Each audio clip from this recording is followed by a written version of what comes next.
Bom dia, comunidade Filhos do Céu, bom dia, servos, bom dia, consagrados, bom dia a todo o povo de Deus.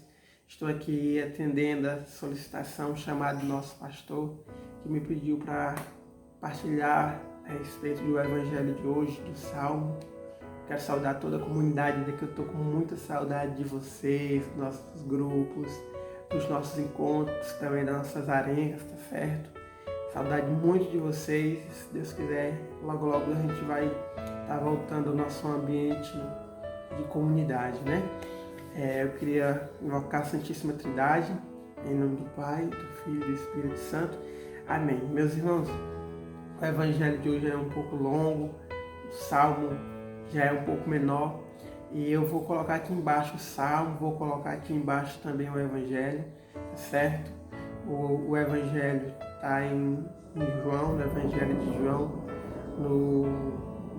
no capítulo 21, nos versículos seguintes.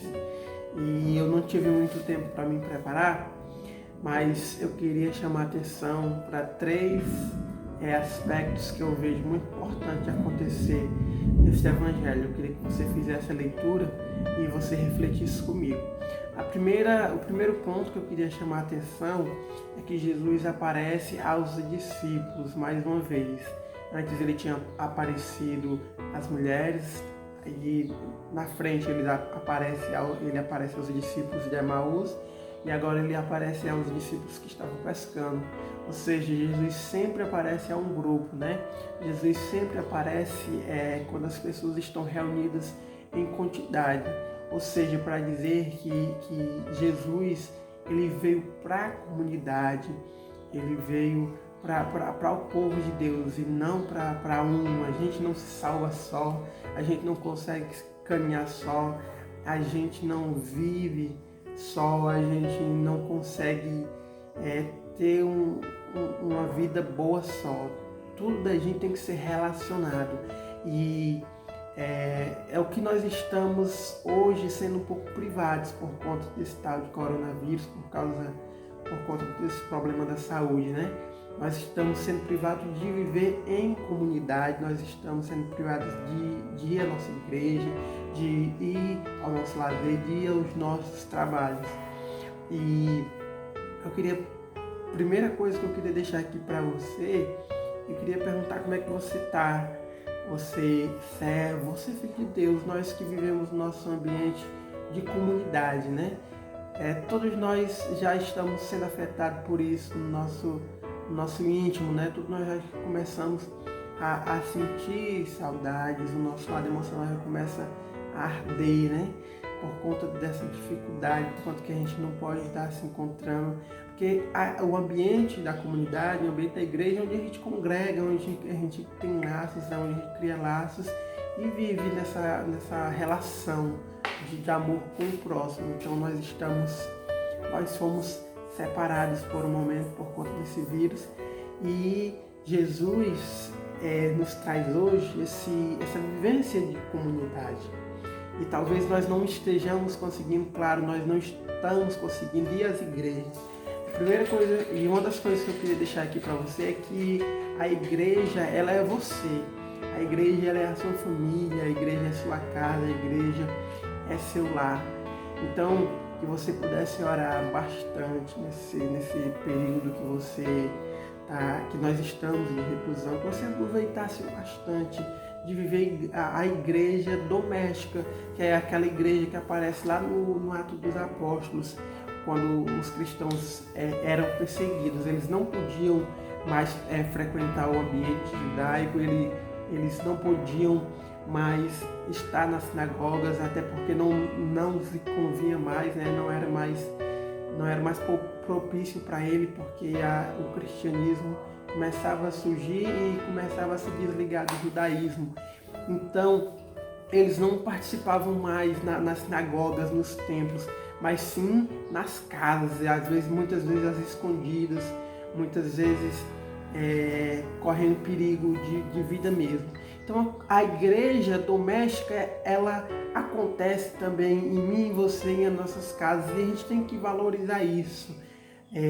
Valorizar aquela pessoa que está do seu lado, que te ajuda ali a ser família, que te ajuda ali a ser igreja. A segunda coisa, o segundo dos pontos, algum dos pontos, esse é o segundo que eu queria chamar a atenção, é onde Jesus encontra os discípulos, principalmente Pedro, que é ali naquele ambiente da praia, naquele ambiente da pesca, naquele ambiente da barca, tentando pescar pela madrugada e não conseguindo nada. Esse ambiente foi o mesmo ambiente que Jesus fez o chamado a Pedro. Não sei se vocês lembram, mas Jesus fez o chamado a Pedro exatamente nesse mesmo ambiente, quando o Pedro estava pescando, quando o Pedro estava numa barca e quando o Pedro não tinha conseguido pescar nada junto com seus sócios, que eram exatamente os filhos de Zebedeu. Por que é interessante a gente observar isso? Porque foi tirado dos discípulos Jesus e eles ficaram completamente desesperados, eles ficaram completamente agoniados e cada um voltou para a sua vida, né? Vamos dizer assim, sua vida velha. O desespero foi tão grande que cada um voltou para suas atividades que talvez nem lhes cabia mais.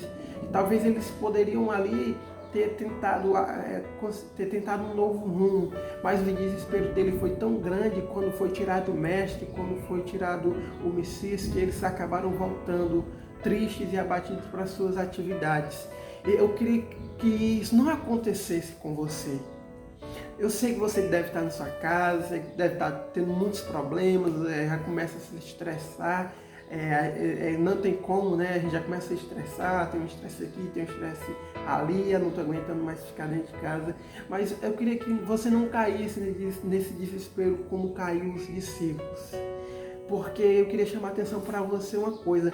Jesus foi até aqueles discípulos. Jesus preparou a fogueira, Jesus preparou o pão, Jesus preparou lá os peixes, né? Lança a rede à direita. E aí eles lançam e trazem esses peixes, trazem aqui para a gente comer, para a gente preparar. E ali também já começa assim um ambiente de cura interior de Pedro.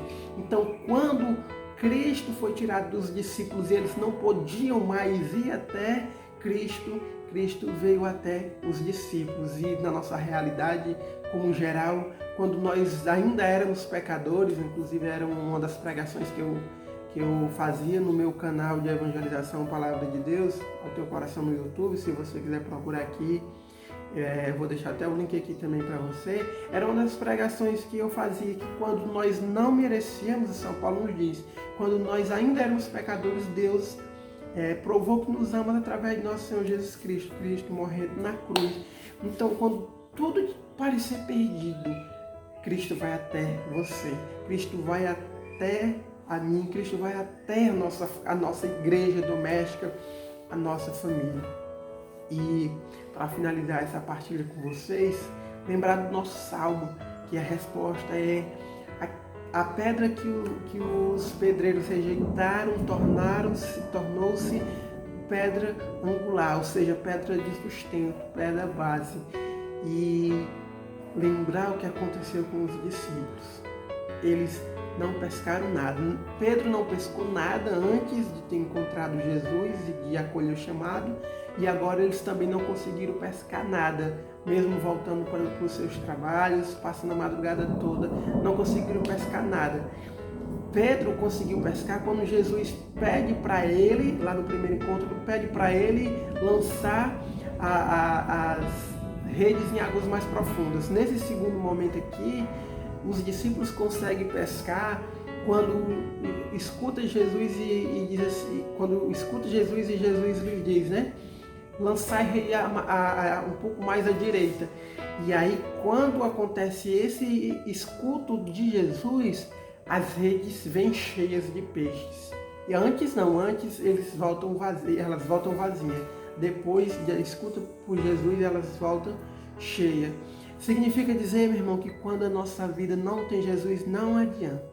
Por mais que a gente vá fundo, por mais que a gente passe a noite inteira tentando pescar, por mais que a gente passe uma vida toda tentando batalhar por algo, não vai dar certo se você não estiver como base essa pedra angular que é Jesus. Os discípulos antes de Jesus não eram ninguém. Depois que Jesus foi crucificado, que eles estavam sem Jesus e que eles ficaram com medo também, não eram ninguém, não conseguia fazer nada. não tinha ânimo, não tinha brilho. Quando Jesus chega no meio dos discípulos, quando eles acolhem o chamado e escutam a voz do pastor, tudo muda. Tudo muda, eles conseguem pescar e Pedro é curado, que aí, nesse momento, Jesus já estava preparou a fogueira, preparou tudo isso, preparou a comida para fazer ali a cura interior de Pedro pelo fato de ele ter negado Jesus 3 vezes antes. Então, sem Jesus não dá. Aquela música, né? Não dá. Sem Jesus não dá para viver, não dá. Sem Jesus não dá para viver. Realmente, sem Jesus não dá, meu irmão. Sem Jesus não dá. Então, dentro aí da sua casa, eu já convido você a orar incessantemente todos os dias, se possível, todas as horas. Aproveitar esse momento, aproveitar essa ocasião para refletir, para ter uma proximidade com o Senhor maior, para chegar mais à intimidade com Deus, para chegar mais próximo do Senhor. Convido você a colocar a sua mão no seu coração nesse momento, se você puder fechar seus olhos, que você possa fechar, se você não puder fechar seus olhos, mas fica aqui em oração comigo. Nesta manhã, meu irmão, eu quero louvar e agradecer por estar tendo esta oportunidade de partilhar com você esta palavra. Quero pedir a Deus que Deus tire do nosso meio, do nosso lar, da nossa casa, todo tipo de maldade, todo tipo de doença, toda investida do inimigo que cai por terra, que por intercessão da Virgem Maria, Mãe de Deus, o inimigo não nos enxergue, que nós possamos lutar todos os dias e que nós possamos todos os dias estar firmes, pedindo a Deus para sermos pessoas sãs no meio da dificuldade, sem desespero. Senhor Jesus Cristo, que o Senhor possa vir nos fortalecer. Senhor Jesus Cristo, que o Senhor possa preparar para nós uma vitória diante dessa crise mundial que abala a nossa saúde, que abala a nossa economia, que abala o nosso social, que abala a sociedade como um todo, que abala o governo, que abala as pessoas. Enfim, Senhor, que o Senhor prepare uma vitória para nós, que o Senhor tire de nossos lares todo sentimento de depressão, todo sentimento de angústia, todo sentimento de estresse, e coloca no nosso coração uma paz interior que vem do teu coração pela intercessão da Virgem Maria. Meu irmão, era isso que eu queria partilhar um pouquinho para vocês. Espero que eu tenha ajudado vocês. Espero que vocês leiam o Evangelho, leiam o Salmo, porque é muito rico. Aqui eu trouxe alguns pontos chaves, mas eu tenho certeza que dentro do Evangelho, se você for fazer uma oração pessoal, Deus vai falar muito mais para você. Então, saudar a todos com a paz de Cristo, deixar aqui o meu forte abraço e que Deus te abençoe. Até a próxima oportunidade. Se você quiser acompanhar vídeos de evangelização, eu estou todo dia, na medida do possível, ou no intercalar de entre 2, 3 dias, eu estou soltando um vídeo de evangelização, formação, pregação lá no meu canal. Se você precisar e quiser, o canal está lá disponível também. Deus te abençoe e vamos evangelizar.